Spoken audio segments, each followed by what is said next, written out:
Estas 4 saias que nós temos aqui, a 1/4, a meio godê, a 3/4 e a godê completo, tá?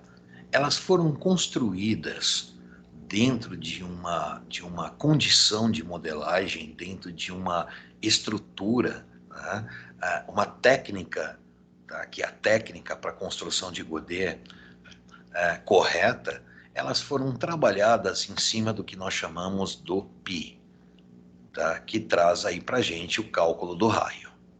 Tá? Então, através de um valor de π, nós conseguimos chegar aqui a estes valores aqui em relação à cintura e tudo mais. Né? Então, isso eu posso mostrar depois num outro vídeo. A nossa questão aqui é falar sobre a ampliação correta para estes modelos. Tá? Então, nós podemos exatamente, através do π, ter essa construção total dos raios corretos em relação à cintura de 70 centímetros. Tá? Como é que funciona o processo de ampliação aqui? Bom, primeiro é o seguinte, que esta cintura, através do π, que nós chegamos aqui, pelo método de construção correto, ideal, tá?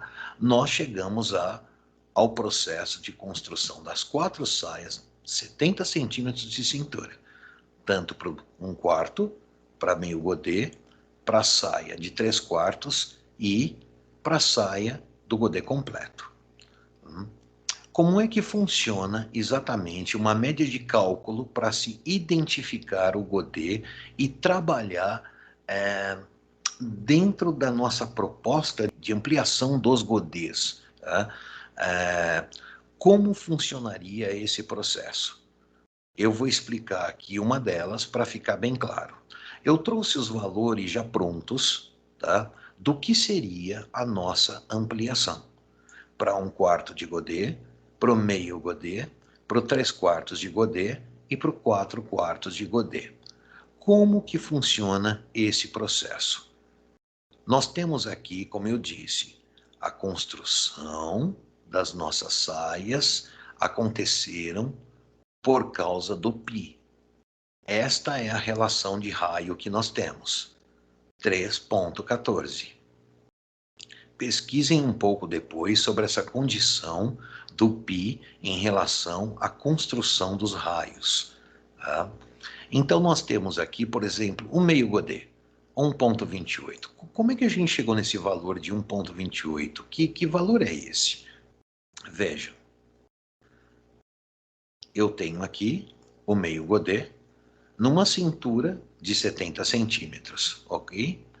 A próxima é 74. Qual é a diferença das cinturas? 4 centímetros. Então, eu pego exatamente o valor de 4 centímetros. Vamos lá. Eu pego o valor de 4 centímetros e eu divido por 3,14, que é o π. E eu tenho o valor aqui de 1,27. Então, significa que para este modelo, eu posso aplicar para ele 1,27. Eu arredondei aqui em cima para 1,28, como nós temos aqui um valor 1,27, é um número anormal, é um número totalmente quebrado, tá? Então ela foi arredondada para 1,28, tá? Que seria o valor ideal para se chegar em 4 centímetros de circunferência. Ok, encontramos o meio godê. Ótimo. Como é que funciona isso? É assim. Novamente, nós vamos até a tabela, tá aqui. Nós temos o valor de 1,28 que está aqui em cima. Vou deixar ele mais para cá, ok. 1,28. Como funciona? Tabela. Eu vou clicar. Exatamente, eu tenho o valor de 1,28, está aqui. Eu clico neste ponto.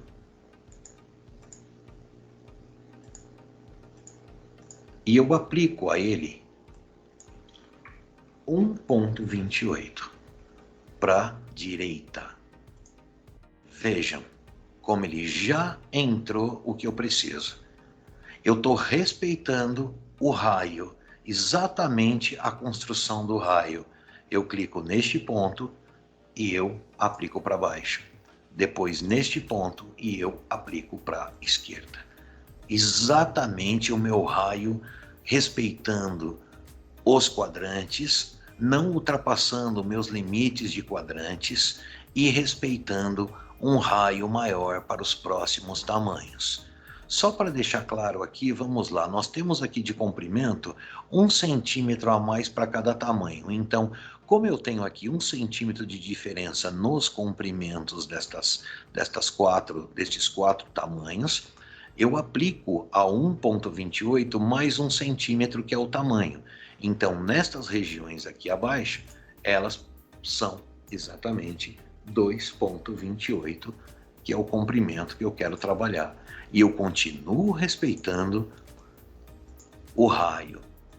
E, ao mesmo tempo, eu não tenho uma necessidade de preencher pontos dentro do perímetro, tá? No contorno aqui da nossa modelagem, tá?